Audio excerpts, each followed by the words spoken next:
Definitely one of the hardest challenges of running a startup is managing expectations. You believe fully and you know for a fact that eventually you will build a successful product. But it takes a lot of figuring out and listening to feedback from your users and then using that feedback to get to the right product. You let people know that it's going to take a while. We're running a marathon, not a sprint. And I think that that's one thing that every entrepreneur should know.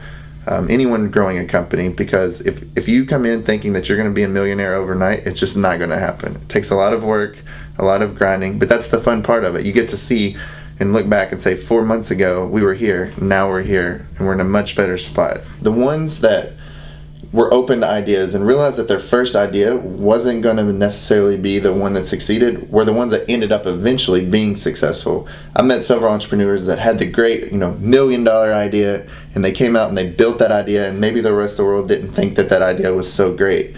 And they could never get off of that original idea. They just kept trying to make it work. I'm in love with SocialCoaster. I'm not in love with any aspect of SocialCoaster. So that means if my users wanted a game, ultimately I would build them a game. I'm going to give users what they want.